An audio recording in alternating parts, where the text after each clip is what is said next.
И наистина има за какво. Страхотно изиграване, много силно за българите. Към момента са в позиция за сребърен медал, като остават още две групи до края на тези финали.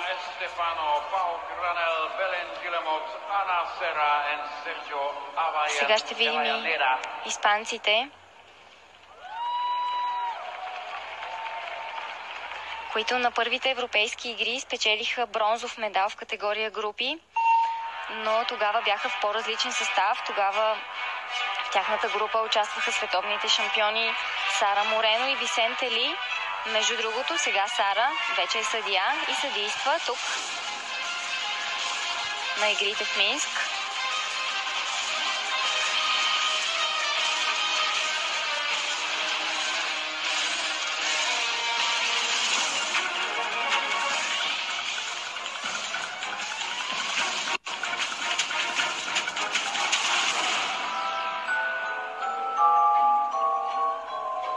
Беше интересна колаборация, която ще бъде отчетена от съдиите за артистичност.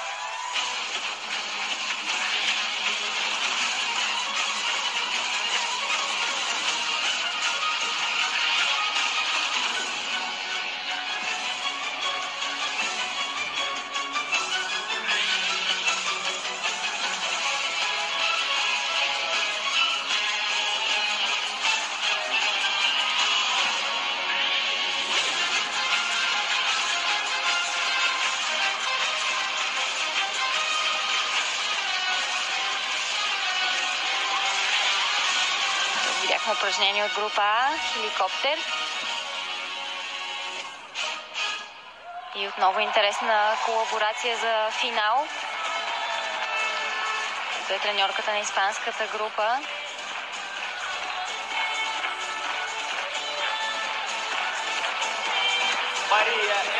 Без груби грешки представиха своето съчетание испанците, но имаше някои разминавания в синхрона и някои малки технически грешки по упражненията, които със сигурност ще се отразят в тяхната оценка.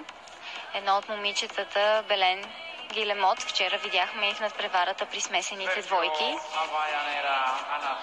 но нейният партньор Педро Кабаняс не участва в групата. We had some fans from Spain in the hall here. Can you show your flags again? Hola España. ¿Qué tal? There they are. Thank you so much for being here. We really appreciate that. Thank you so much. Повторение и на два от скоковете. Well, Spain will need at least 22.083 in order to be on the podium. Докато чакаме оценката на испанската група,